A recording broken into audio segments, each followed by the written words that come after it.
Hi everyone, this is Cassie with Crave Life Mental Health Counseling. I am back for week 2 of tip 2, coping with COVID and the anxieties that surround us.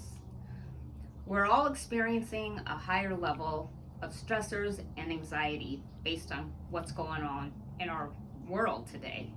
That being said, there's a healthy, normal level of anxiety. That's when our body responds to danger and tells us when they're in danger. However, there is also an unhealthy side, as many of you know.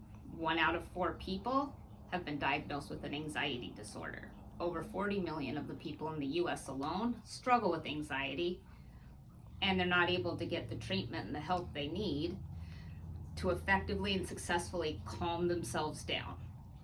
So, I'm not going to bore you with the brain's anatomy, but I will say this.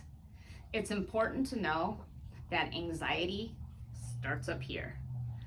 That's the first thing that perceives information and what we see. When we're anxious, stressed, really whatever, it goes to the cortex, quickly to the amygdala.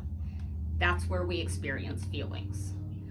So, that being said, a great way we can successfully and effectively start coping with anxiety is a dialectical behavioral therapy, DBT skill. I teach it to everyone of all ages because it's so easy to remember. It's called S.T.O.P. So when you feel like your tensions are increasing, stress levels rising, S is for stop. T, take a breath.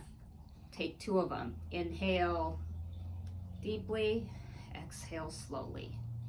O, observe your surroundings and how you're feeling. What's going on in your environment.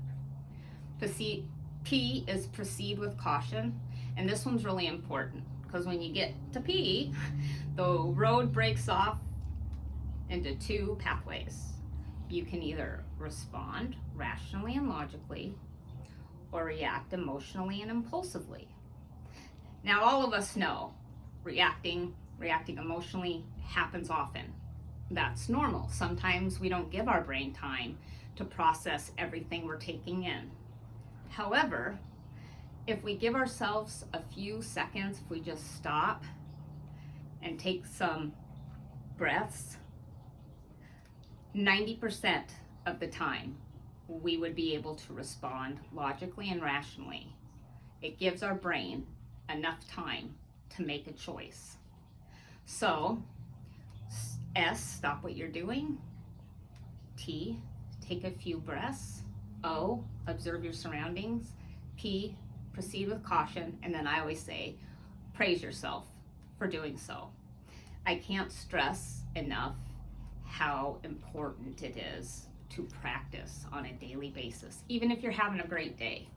Because the goal is we want to retrain our brain regarding the way we take in information. The only way that can be done is with practice. You're going to hear me say that all the time. It's true though.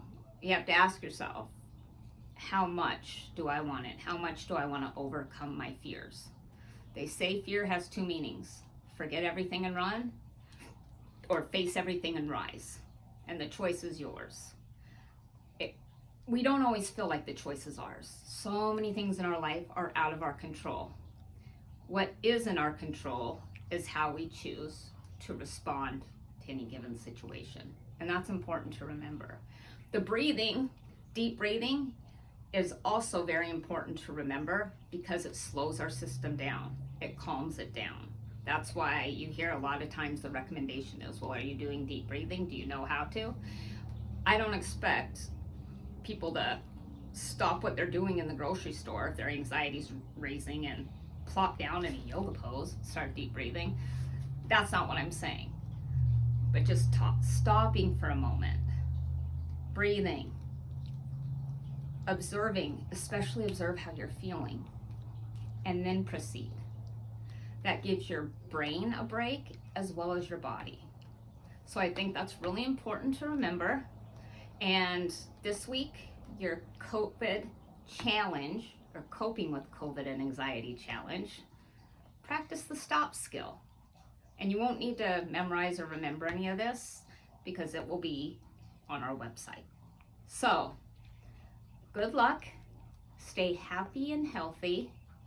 Remember to subscribe to our videos. And remember, every day is a new day to crave life, and it starts with your mindset in the morning.